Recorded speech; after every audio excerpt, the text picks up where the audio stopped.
সম্মানিত বন্ধুগণ, বাংলাদেশের জন্মের ৫৩টি বৎসর এক এক করে অতিবাহিত হয়েছে। একটি স্বাধীন দেশ এবং রাষ্ট্র হিসাবে দুনিয়ার বুকে মাথা উঁচু করে দাঁড়ানোর জন্য এই সময়টি নেহায়াত মামুলি নয়। অর্ধ শতাব্দীর ঊর্ধ্ব সময় আমরা অতিক্রম করেছি। আমরা যদি বিশ্বের বিভিন্ন প্রান্তে আমাদের দৃষ্টি নিক্ষেপ করি, আমরা দেখব আমাদের অনেক পরে স্বাধীন হওয়া দেশগুলো আজকে তারা মর্যাদার আসন পাকাপোক্ত করেছে বিশ্বসভায়। অতি সম্প্রতি উদাহরণ হচ্ছে ভিয়েতনাম। দীর্ঘ গৃহযুদ্ধ এবং যুদ্ধের পরে তারা মুক্তি লাভ করে তাদের ইকোনমিকে, অর্থনীতিকে, সামাজিক শৃঙ্খলাকে, সুশাসনকে এবং মানবাধিকারকে অনেক উঁচুতে তুলে ধরতে সক্ষম হয়েছে। আমাদের সৌভাগ্য যে আমরা বাংলাদেশের মতো একটি দেশ পেয়েছিলাম যেখানে মানুষের ভাষা ইউনিফর্ম, একই ধরনের, যেখানে মানুষ যুগ যুগ ধরে মিলেমিশে বিভিন্ন ধর্ম, বর্ণ, গোত্র শান্তিপূর্ণ সহাবস্থান করছিল। এমন একটি দেশ, এমন একটি সমাজ পাওয়ার পরেও কেন আমরা দেশটাকে সুন্দর করে সাজাতে পারলাম না? তার সম্ভবত উত্তর একটাই, এই সমাজ পরিচালনার দায়িত্ব যাদের উপর অর্পিত হয়েছিল তারা জনগণের আমানতের সদ্ব্যবহার করেন নাই, অপব্যবহার করেছেন। ক্ষমতায় যিনি যখন গিয়েছেন, কিভাবে ক্ষমতা ধরে রাখা যায় এবং আবার ফিরে আসা যায়, এটাই ছিল তাদের মুখ্য উদ্দেশ্য। জাতিকে মন উজাড় করে কিছু দেওয়ার বিষয় রাজনীতিবিদরা এদেশে প্রমাণ করতে পারেননি। দুর্ভাগ্য এতটুকু গিয়ে ঠেকেছে যে যখনই ক্ষমতা থেকে কেউ চলে গেছেন, সাথে সাথেই দুর্নীতির অভিযোগে কেউ গ্রেফতার হয়েছেন, কেউ দেশ ছেড়ে পালিয়েছেন। আর কারো কারো অবস্থা ক্ষমতা মাঝপথে রেখেই তারা দেশ থেকে চলে গেছেন। কেন তারা এই সৎসাহসটা করতে পারলেন না? কেন অন্যান্য দেশের মতো ক্ষমতার পরিবর্তনের সাথে সাথে অস্থিরতা তৈরি হবে? কেন রাজনীতিবিদদেরকে ইতিহাসের তলানিতে আশ্রয় নিতে হবে? তার কারণ সামাজিক দায়বদ্ধতা অভাব ছিল, সততার অভাব ছিল, ভিশনের অভাব ছিল এবং ইনসাফের অভাব ছিল। এই মেজর অভাবগুলোর কারণেই সমাজ বিশ্বের বুকে আজও বুক উঁচু করে, মাথা উঁচু করে দাঁড়াতে পারল না। এই ধরনের একটা প্রেক্ষাপটে বাংলাদেশ জামায়াতে ইসলামী 1979 সাল থেকে তার যাত্রা আনুষ্ঠানিকভাবে শুরু করে, 79 থেকে শুরু করে 2025 আমাদের এই যাত্রাপথ কখনো আমাদের জন্য মসৃণ ছিল না। দফায় দফায় আমাদের উপরে বিভিন্ন ধরনের অনৈতিক, অন্যায্য বোঝা চাপানো হয়েছে। আমাদের গতি এবং পথকে স্তব্ধ করতে চেষ্টা করা হয়েছে। তার সর্বশেষ আঘাতটি আমাদের উপরে এসেছে বিগত সরকার আমলে 2010 সালের 29 জুন থেকে শুরু করে 2024 সালের 4 আগস্ট পর্যন্ত। এই দীর্ঘ পথ পরিক্রমায় জামাত ইসলামের শীর্ষ নেতৃবৃন্দকে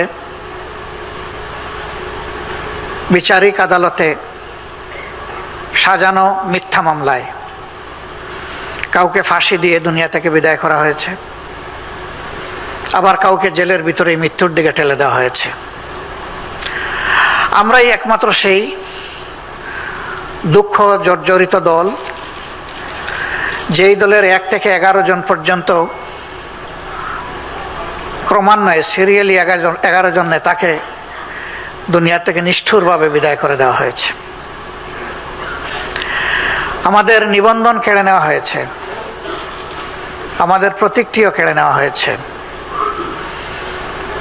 পুরাটা সময় জুড়ে 15.5 বৎসর আমাদেরকে স্বস্তিতে কোথাও বসতে দেওয়া হয়নি। অফিসগুলা কার্যত তালা মেরেই রাখা হয়েছিল। নিজেদের ঘর দুয়ারে আমরা শান্তিতে থাকতে পারিনি। পিতা পুত্র দুপুরের খাবার খেতে বসেছেন, সেখান থেকে তুলে নিয়ে তাদের বিরুদ্ধে রাষ্ট্রদ্রোহী মামলা দেওয়া হয়েছে। এই সব কিছুর বাস্তব সাক্ষী আপনারা। আমাদের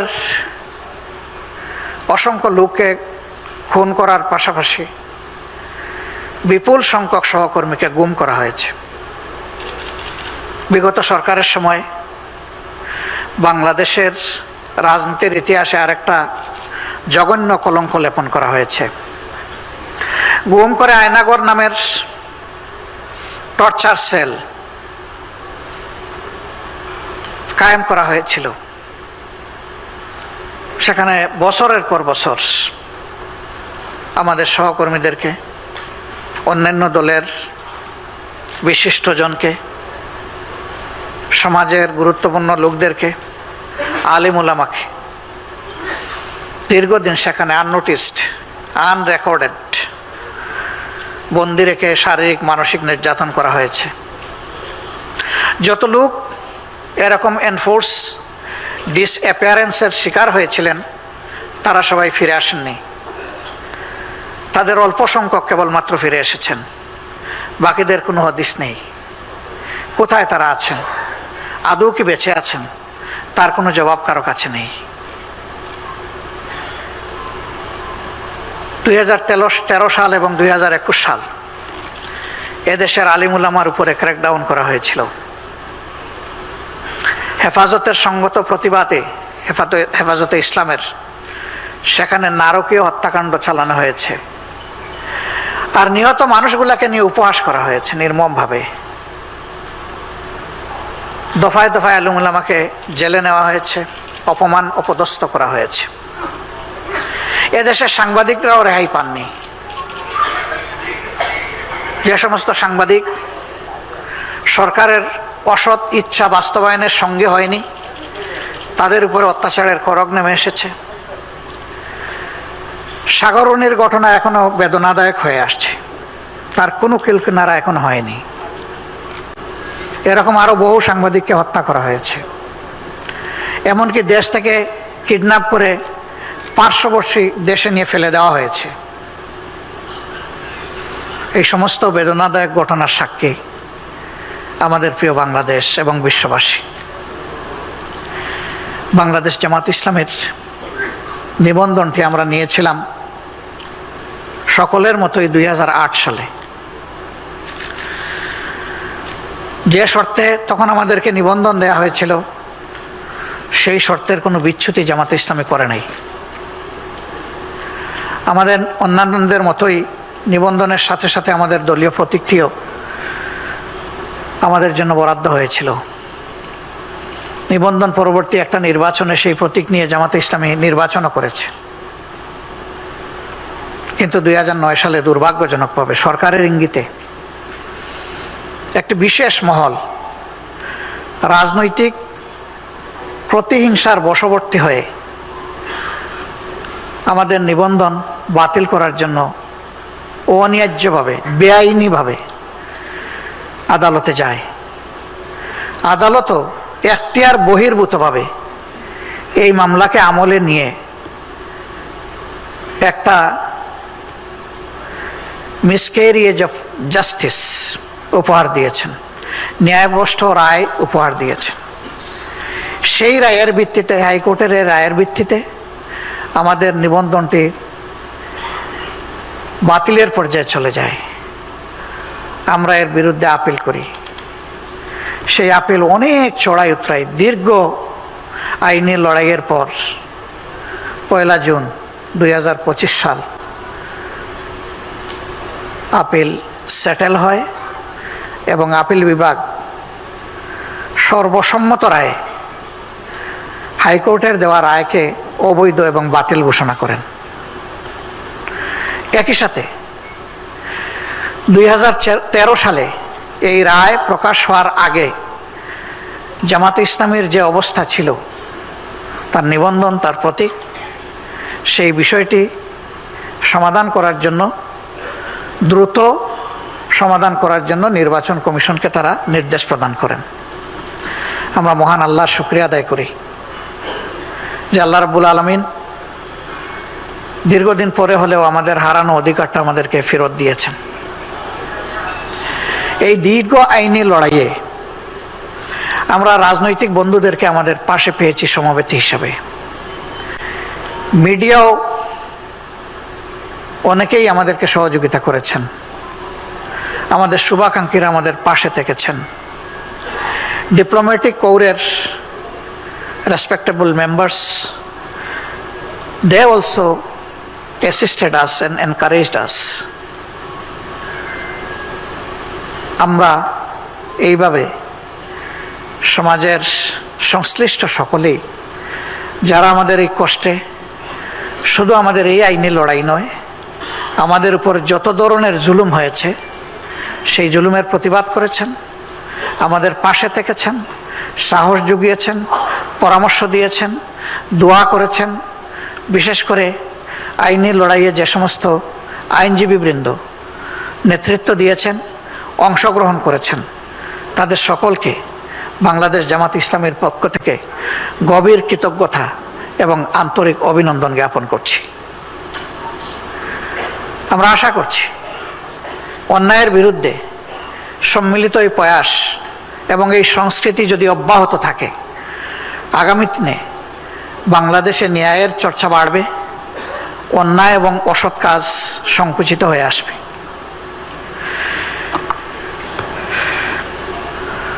সম্মানিত সুধীমণ্ডলী, বাংলাদেশ জামাত ইসলামী তার জন্মলগ্ন থেকে বাংলাদেশকে একটি স্বাধীন, স্বনির্ভর, সার্বভৌম, মানবিক দেশ হিসাবে গড়ার জন্য তার প্রয়াস চালিয়ে আসছে। বাংলাদেশ জামাত ইসলামী ডেফিনেটলি দুনিয়ার শ্রেষ্ঠতম আদর্শ, কোরআনিক আদর্শের ভিত্তিতেই তার নীতি এবং কর্মসূচি পরিচালনা করে থাকে। আমরা আমাদের প্রিয় দেশকে দুর্নীতি এবং দুঃশাসন মুক্ত, ন্যায় এবং ইনসাফযুক্ত, সকলের জন্য দল মত ধর্মের ঊর্ধ্বে উঠে সমান সাংবিধানিক অধিকার প্রতিষ্ঠা করার লক্ষ্যে আমাদের কাজ আমরা চালিয়ে যাচ্ছি। 5 আগস্টের এই পরিবর্তন বা বিপ্লব না হলে হয়তোবা আজকেও আমরা আমাদের এই অধিকার ফেরত পেতাম না। এই জন্য আমি বিশেষভাবে জুলাই এবং আগস্টের বিপ্লবীদেরকে অন্তরের অন্তঃস্থল থেকে কৃতজ্ঞতা এবং ধন্যবাদ জ্ঞাপন করছি। জাতিকে মুক্ত করতে গিয়ে, ফ্যাসিবাদের অভিশাপ থেকে মুক্ত করতে গিয়ে যারা জীবন দিয়েছেন, আল্লাহ তাদের সকলকে শহীদ হিসাবে কবুল করুন। আহত এবং পঙ্গু যারা হয়েছেন তাদের প্রতি আমাদের গভীর সমবেদনা। আল্লাহ তাদেরকে ধৈর্য ধরার এবং সুস্থতার নিয়ামত দান করুন। সম্মানিত সুধীমণ্ডলী এবং সাংবাদিকদের মাধ্যমে প্রিয় দেশবাসী, এই যারা জীবন বাজি রেখে একটা পরিবর্তনের জন্য লড়াই করেছিল, তারা শুধুমাত্র ফ্যাসিজমকে বিদায় করার জন্য লড়াই করেনি, বরঞ্চ ফ্যাসিবাদ মুক্ত একটা দেশ গড়ার জন্য লড়াই করেছিল। আনফরচুনেটলি ফ্যাসিবাদীরা বিদায় নিয়েছে, কিন্তু ফ্যাসিজম বাংলাদেশ থেকে এখনো বিদায় নেয়নি। তার কালো ছায়া এবং ভূত এখনো জাতির ঘাড়ে রয়ে গিয়েছে।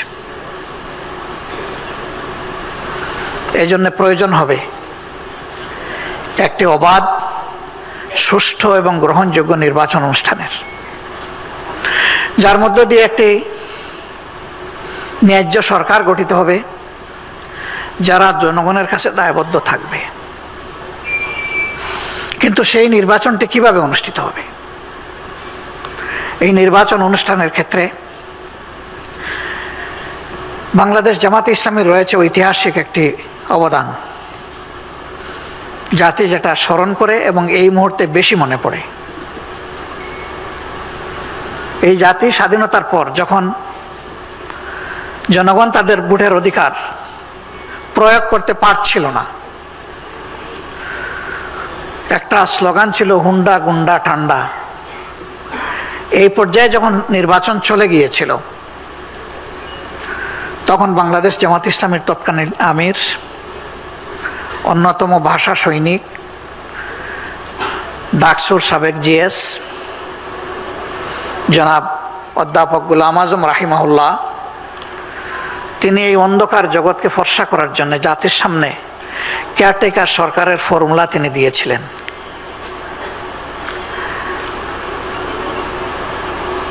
হোসেন মোহাম্মদ এরশাদ সাহেবের শাসনামলের পতন হলে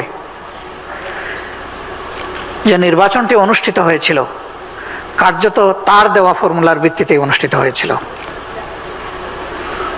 এবং বাংলাদেশের ইতিহাসে বলা হয়ে থাকে এইটাই ছিল সবচেয়ে ফেয়ার ইলেকশন। এরপরেও আন্দোলন সংগ্রামের মধ্য দিয়ে এই কেয়ারটেকার সরকার ব্যবস্থা সংবিধানে সংযোজিত হয়েছিল 96 সালের একটা বিশেষ পার্লামেন্টের মাধ্যমে। এর ভিত্তিতে 96-এর ইলেকশন হলো, 2001-এর ইলেকশন হলো, এমনকি কিছুটা ব্যতিক্রম ঘটিয়ে 2008-এরও ইলেকশন হলো,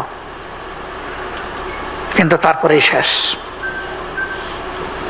9-এ যখন আওয়ামী লীগ ক্ষমতায় আসলো, আসার পরে তারা আদালতকে ব্যবহার করে একটা পারভার্টেড রায়ের মাধ্যমে কেয়ারটেকার ব্যবস্থাকে সংবিধান থেকে খতম করে দেওয়া হলো। তাও সেই রায়ে যে রিকমেন্ডেশন ছিল, আওয়ামী লীগ সরকার ওটাও মানে নাই। এই কেয়ারটেকার ব্যবস্থা থাকবে কি থাকবে না, এই নিয়ে আদালতের পক্ষ থেকে অ্যামিকাস কিউরিদের মতামত চাওয়া হয়েছিল। অধিকাংশ অ্যামিকাস কিউরি সেখানে মতামত দিয়েছিলেন এটা থাকা উচিত, বাঞ্ছনীয়। আদালত তার তোয়াক্কা করেনি, না করেই সরকারের অসৎ ইচ্ছা পূরণ করেছে। উদ্দেশ্য ছিল এই ব্যবস্থা নির্মূল করে দিয়ে আওয়ামী লীগকে চিরতরে বাংলাদেশের ক্ষমতার মালিক বানানো। সেই অসৎ উদ্দেশ্যেই, যাতে জনগণ তার ভোটের অধিকার প্রয়োগ করতে না পারে, যাতে নির্বাচনে লেভেল প্লেয়িং ফিল্ড তৈরি না হয়, সমতল মাঠ তৈরি না হয়, এই জন্যই কেয়ারটেকার ব্যবস্থাকে খতম করা হয়েছিল এবং কার্যত তারই দুঃখজনক পরিণতি বাংলাদেশ গত 15.5 বছর প্রত্যক্ষ করেছে।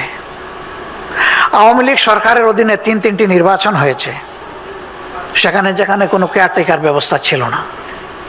14 সালের নির্বাচনে সবাই আমরা জানি 154 আসনে বিনা প্রতিদ্বন্দ্বিতায় ভোটের দিনের আগেই প্রার্থীরা নির্বাচিত বলে ঘোষিত হয়েছিলেন এবং তারা সকলেই ছিলেন আওয়ামী লীগের। এই আসনগুলোতে রাজনৈতিক দলের কাউকেই সেখানে নমিনেশন পর্যন্ত সাবমিট করতে দেয়নি আওয়ামী লীগের লোকেরা, জোর করে তাদেরকে বিরত রেখেছিল। শেষ পর্যন্ত এই নির্বাচনটি বিরোধী দল প্রত্যাখ্যান করেছিল, নির্বাচনে অংশগ্রহণ করেনি। 18 সালে তারা বলল যে আমরা ফেয়ার ইলেকশন দেব। অনেক কূটনৈতিক বন্ধুরা আমাদেরকে বললেন তাদেরকে পরীক্ষা করো তারা ফেয়ার ইলেকশন দেয় কিনা। আর তৎকালীন প্রধানমন্ত্রী বললেন আমি অমুকের মেয়ে, আমি কথা দিলে কথা রাখি, আমি জাতিকে ফেয়ার ইলেকশন অবশ্যই উপহার দেব, আপনারা আমার উপর আস্থা রাখুন। আমাদের আস্থা ছিল কিনা আমি এটা বলতে যাচ্ছি না, কিন্তু রাজনৈতিক দলগুলা কৌশলগত কারণে সেদিন তাদের উপর আস্থা রেখেছিলেন। সেই আস্থার প্রতিদান তারা দিয়েছিলেন চমৎকারভাবে। ভোটের দিন পর্যন্ত অপেক্ষা করার ধৈর্যটুকু তাদের ছিল না, আত্মবিশ্বাস ছিল না। সমস্ত প্রশাসন তাদের নিয়ন্ত্রণে ছিল, মাঠ সাজানো ছিল, পরিবেশ অনুকূলে ছিল। বিরোধী দলের প্রার্থীদেরকে ঘর থেকে বের হতে দেওয়া হয়নি। আমাদের দলেরই 12 জন প্রার্থীকে জেলে রাখা হয়েছিল 23 জনের মধ্যে।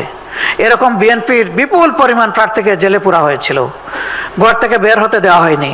অনেক ভেটেরান রাজনীতিবিদকে এক পায়ে এক কদম চলে জনগণের কাছে যেতে দেওয়া হয়নি, তাতেও কোনো বিশ্বাস ছিল না সেই নির্বাচনে জেতার। এই জন্য ধৈর্য হারিয়ে আগের রাতেই তারা সামাল দিয়ে ফেলেছেন সব কিছু। সেই নির্বাচনকে জাতি এবং ইন্টারন্যাশনাল কমিউনিটি বলেছে এই ইলেকশন অফ মিডনাইট, নিশিরাতের ইলেকশন। সম্মানিত বন্ধুগণ, এরপরে 24 আসলো, আরো ভয়াবহ অবস্থা। কোথাও বিরোধী দলকে দাঁড়াতে বা পা রাখার সুযোগ দেওয়া হলো না, সব রাস্তা রুদ্ধ বন্ধ। এই অবস্থায় যে নির্বাচন হয়েছিল সেখানে এখন আর দল এবং প্রার্থী খুঁজে পাওয়া যায় না। তখন আরেকটা বিচিত্র দৃশ্য রাজনৈতিক প্রেক্ষাপটে ভেসে উঠল। আওয়ামী লীগ নিজের দল এবং সিম্বল দিয়ে একজনকে দাঁড় করাইল, আবার দলের ভিতর থেকে আরেকজনকে ইন্ডিপেন্ডেন্ট বা স্বতন্ত্র প্রার্থী হিসাবে দাঁড় করালো। এই নির্বাচনকে জনগণ বলেছে আমি এবং ডামির নির্বাচন। আমি মানে আওয়ামী লীগ, ডামি মানে তাদেরই লোক। এই নির্বাচন হওয়ার পরে তারা ঘোষণা দিলেন 41 সাল পর্যন্ত বাংলাদেশ থাকবে তাদের দখলে। আমরা তখন জেলে, অনেক দিন ধরেই জেলে ছিলাম। রাজনৈতিক বন্ধুরা কনফিউশনে পড়েছেন কেউ কেউ, এই জাতির বোধহয় আর কোনো মুক্তির পথ খোলা নেই, দরজা চিরতরে বন্ধ হয়ে যাচ্ছে কিনা। কিন্তু না, এরকম একটি ফার্সিক্যাল ইলেকশনের পরেই আল্লাহ তাআলা এই জাতিকে মুক্তির রাস্তা দেখাতে শুরু করলেন। আমাদের সন্তান, আমাদের ছেলেমেয়েরা তারা তাদের একটি মামুলি ছোট্ট অধিকারের দাবিতে রাস্তায় নেমেছিল, কিন্তু সেটাকেও নির্মম কায়দায় দমন করতে গিয়ে এইখানে এই সরকারের পচা শামুকে পা কেটেছে। তারা ধারণা করেছিলেন অতীতের ন্যায্য সঙ্গত সকল আন্দোলনকে যেভাবে গায়ের জোরে তারা দমিয়ে দিয়েছেন, এবারেরটাও তারা সেইভাবে পারবেন, কিন্তু এটি আর হয়ে ওঠেনি। সন্তানদের মা বাবারা, সঙ্গীরা, শিশুরা যখন রাস্তায় নেমে এসেছে যে মরলে পুরা জাতি একসাথে মরব, এটি হবে আমাদের মরণপণ যুদ্ধ এই অক্টোপাসের পেট থেকে বের হওয়ার জন্যে, আলহামদুলিল্লাহ শেষ পর্যন্ত সরকারের পতন হয়েছে অপমানজনকভাবে। এবং এই প্রথম বাংলাদেশ লক্ষ্য করল একটা সরকারের পতনের পর সরকারের দায়িত্বশীল নেতৃবৃন্দ দেশে থাকার সাহস করতে পারলেন না। এর আগেও আন্দোলনের মুখে অনেক সরকারের পতন হয়েছে, কিন্তু দেশ ছেড়ে এইভাবে কেউ পালাননি। তাদের অপরাধের মাত্রা কি পরিমাণ ছিল এখান থেকে এটা অনুমান করা যায়। জাতি আশ্বস্ত হয়েছিল, যাক জ্বালাইয়া হলেও গেল, তো এখন দেখা যায় না, যায় না তো লেগেই আছে। ওই পা ভাঙ্গা ল্যাংড়া ভূত এখনো মাঝে মাঝে এসে উকিঝুঁকি দেয়, বিভিন্ন তাই আকারে ইঙ্গিতে অপার থেকে উস্কানিমূলক নির্দেশনা আসে। এই সব নিয়ে আমরা জাতি হিসাবে রাজনীতির একটা বাঁক অতিক্রম করছি। আমাদের দেশে লক্ষ লক্ষ যুবক বেকার এবং তাদের অধিকাংশ শিক্ষিত। শিক্ষিত হয়ে কেন বেকার থাকবে? শিক্ষিত লোকগুলা তো 1 মিনিটের জন্য বেকার থাকার কথা না। এর মূল কারণ হলো জাতিকে মূর্খ বানায় রাখার জন্য, জাতিকে চোখের আলো কেড়ে নেওয়ার জন্য যেই রকম শিক্ষা দরকার ছিল 15.5 বৎসরে সেই শিক্ষা, সেই কুশিক্ষাই তারা জাতিকে দিয়েছে। এই জন্য আমাদের যুবকদেরকে এখন বেকারত্বের অভিশাপ বুকে নিয়ে এখান থেকে ওখানে ছোটাছুটি করতে হচ্ছে। বাংলাদেশ জামাতে ইসলামী একটি ন্যায় বিচার নির্ভর সমাজ গড়তে চায়, যেই সমাজে দেখা হবে না কোন লোকটি কোন ধর্মের, কোন বর্ণের, কোন রঙের, এটা দেখা হবে না, কোন ভাষার। তিনি বাংলাদেশের নাগরিক, অতএব এটাই তার পরিচয়। তিনি একজন নাগরিক হিসাবে সকল নাগরিকের মতো সংবিধানে দেওয়া তার পূর্ণ অধিকার তিনি ভোগ করবেন। এটার আমরা শুনতেই চাই না। দেশের রাজনৈতিক পট পরিবর্তনের সাথে সাথে বিভিন্ন ধর্মের উপাসনালয় প্রোটেকশন দেওয়ার জন্য বিশেষভাবে ব্যবস্থা নিতে হবে। কেন এটা হবে?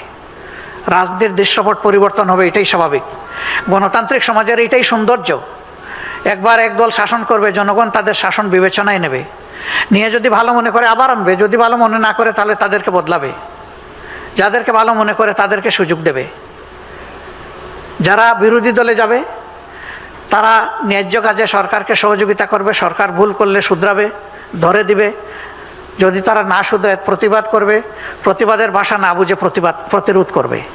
এটি হচ্ছে বিরোধী দলের কাজ। কিন্তু আমাদের সংস্কৃতিতে এটা গড়ে ওঠেনি। আমরা পাশ করলে বলি নির্বাচন শতভাগ সুষ্ঠু, আর আমরা ক্ষমতায় না যেতে পারলে আমরা বলি যে এই নির্বাচন দুষ্ট। এটা মানি না। এবং সাথে সাথে এটাও বলি যে একদিনের জন্য শান্তিতে থাকতে দিব না সরকারকে। এই ইতিহাসও বাংলাদেশে আছে, এবং এটি আওয়ামী লীগ করেছে, অন্য কেউ করে নাই। সম্মানিত ভাইরা, এইভাবে ইতিহাসের সিঁড়ি বেয়ে আস্তে আস্তে আমাদের দেশ এগিয়ে চলছে। আমাদের এই যে যুব সমাজ বুক চিতিয়ে লড়াই করলো, জীবন দিল, পঙ্গু হলো, দুই চোখ নাই, দুই হাত নাই, দুই পা নাই, এক হাত নাই, এক পা নাই, মেরুদণ্ডে বুলেট নিয়ে বাসায় কিংবা হাসপাতালের বেডে অবশ হয়ে প্যারালাইজড হয়ে পড়ে আছে। এদের চাহিদাটা কি?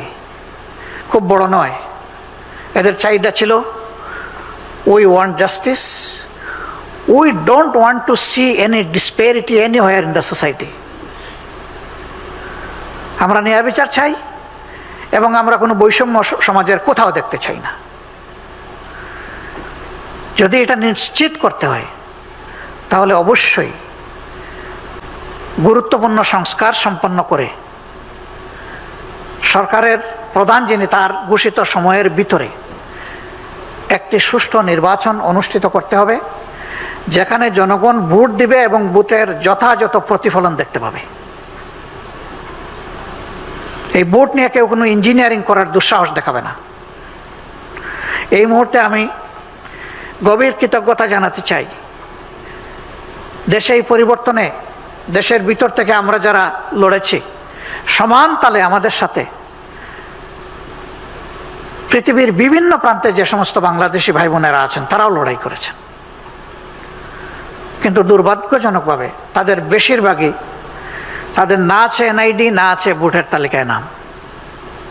এই জন্য আমাদের অত্যন্ত বলিষ্ঠ, ন্যায্য, স্বচ্ছ, স্পষ্ট দাবি, বিদেশে অবস্থানরত প্রত্যেকটি বাংলাদেশিকে ভোটের অধিকার তাদেরকে দিতে হবে। এই তালিকাভুক্ত তাদেরকে অবশ্যই করতে হবে, এবং এটা খুব দুঃসহ ব্যাপার নয়, দীর্ঘদিনের এটা কোনো সাধনার প্রশ্নও নেই, এখানে শুধু সদিচ্ছার ব্যাপার। ইসি কথা দিয়েছেন তারা এটা করবেন, কিন্তু আমরা দৃশ্যমান কোনো পদক্ষেপ দেখতে পাচ্ছি না। আমরা উদ্বিগ্ন। যদি 1,10,00,000 প্রবাসী ভোটারদেরকে বাদ দিয়ে, ইগনোর করে বাংলাদেশ আগানোর চেষ্টা করে, এই বাংলাদেশ সফল হওয়ার কোনো সম্ভাবনা নেই। কারণ তাদের সংখ্যা যাই হোক, তাদের রক্ত পানি হয়ে ফুটা ফুটা যে ঘাম জড়ে, সেই ঘাম থেকে তারা যে বৈদেশিক মুদ্রা অর্জন করেন, তাদের পাঠানো বৈদেশিক মুদ্রায় বাংলাদেশের অর্থনীতির চাকা চলছে। মুখে বলবো রিমিটেন্স যোদ্ধা, আর সেই যোদ্ধাকে দিব না তার অধিকার, এটি তাদের সাথে এক ধরনের নির্মম উপহাস। আমরা এটার পরিসমাপ্তি দেখতে চাই। আমরা দেখতে চাই তাদের ভোটের অধিকার নিশ্চিত করা হয়েছে, এবং যোদ্ধা হিসেবে আরও যা তাদের পাওনা সেটাও তাদেরকে দেওয়া হয়েছে। তাহলে বাংলাদেশের অর্থনীতি আরও নতুন একটা ডাইমেনশনে গতিতে চলে যাবে ইনশাল্লাহ। কিন্তু যদি তাদেরকে উপেক্ষা, অগ্রাহ্য, অপমান করা হয়, তাহলে তার করুণ পরিণতির জন্য আমাদেরকে অপেক্ষা করতে হবে। আমরা এটা চাই না। তাদের প্রতি কৃতজ্ঞতা জানানোর পাশাপাশি তাদের এই ন্যায্য অধিকারের পক্ষে আমাদের অবস্থান সুদৃঢ়, স্পষ্ট, লাউড অ্যান্ড ক্লিয়ার। আমরা এখানে কোনো কম্প্রোমাইজের পক্ষে নাই, এটা করতেই হবে। এবং ইসি যেন দ্রুত কার্যকর পদক্ষেপ নেয় সেটা আমরা আশা করব। সম্মানিত বন্ধুগণ, বাংলাদেশকে নিয়ে মোটা দাগে বাংলাদেশ জামাতে ইসলামী যে চিন্তা করে সেটা আপনারা রিফ্লেকশন দেখছেন এখানে ডিসপ্লে বোর্ডগুলোতে। আমি নতুন করে এটা বলে আর আপনাদের সময়ের অপচয় করতে চাচ্ছি না। তবে আমাদের একটা বিষয় অবস্থান একেবারেই স্পষ্ট সবগুলার মতো, এটি হচ্ছে বাংলাদেশের রাজনীতি, সমাজ, সংস্কৃতি, আমাদের সার্বভৌমত্বের উপর আমরা কোনো ধরনের আধিপত্য কারো মেনে নেব না। এই ব্যাপারে আমাদের অবস্থান একেবারেই জিরো টলারেন্স। অবশ্যই বিশ্বসভার বাংলাদেশ একটি সদস্য রাষ্ট্র। আমরা সকল সদস্য রাষ্ট্রের সাথে বন্ধুত্বপূর্ণ সম্পর্ক বজায় রাখার পক্ষে। আমরা সবাইকে সম্মান জানাতে চাই, তাদের ন্যায্য পাওনা আমাদের কাছে যা আছে তাও দিতে চাই, কিন্তু বিনিময়ে আমরাও সম্মান চাই। তারাও যেন আমাদের প্রতি সম্মান প্রদর্শন করেন, আমাদের যা ডিউ, যা পাওনা সেটা যেন তারা আদায় করেন, সে দেশ যেটাই হোক। বিশেষভাবে আমরা আমাদের প্রতিবেশীদের সাথে সৎ সম্পর্ক রক্ষা করে চলার পক্ষে। আমরা আশা করব স্বাধীন বাংলাদেশের জনগণের এই অ্যাসপিরেশনকে তারা রেসপেক্ট করবেন সবাই। সম্মানিত বন্ধুগণ, বাংলাদেশ জামাতে ইসলাম ইনশাআল্লাহ আমরা আশা করছি হাইকোর্টের রায়ের মাধ্যমে অতি দ্রুতই অফিসিয়ালি আমরা আমাদের নিবন্ধন ফিরে পাব এবং সেই সাথে আমাদের প্রতীকও ইনশাআল্লাহ আমরা ফিরে পাব। দুর্ভাগ্যজনক, হাইকোর্টের রায় দিয়ে আমাদের নিবন্ধন বাতিল করা হয়েছে, আর বুশ সভার বক্তব্য দিয়ে আমাদের প্রতীক খেয়ে ফেলা হয়েছে। ওই বুশ সভায় যারা অংশগ্রহণ করেছিলেন আমাদের প্রতীকটা তারা হজম করে ফেলেছেন, যেটা ছিল বেআইনি, এখতিয়ার বহির্ভূত।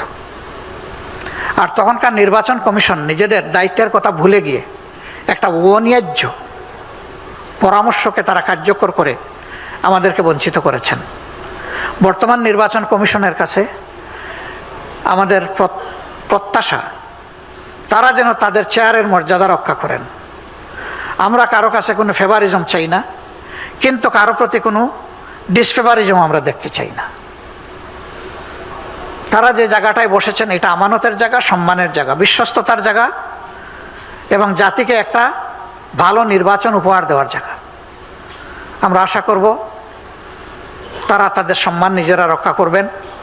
তারা যদি তাদের সম্মান রক্ষা করে চলেন, বাংলাদেশ জামাতে ইসলামী তার সঙ্গত অবস্থান থেকে সকল প্রকার সহযোগিতা তাদেরকে দেবে। কিন্তু যদি এখানে কোনো ব্যতিক্রম আমরা লক্ষ্য করি তাহলে অবশ্যই সে দায়িত্ব আমরা পালন করব, আমরা চুপ থাকবো না। তবে আমরা আশা করতে চাই যে তারা সঙ্গত দায়িত্বটাই পালন করবেন। আগামীর বাংলাদেশ সত্যিকার অর্থে একটি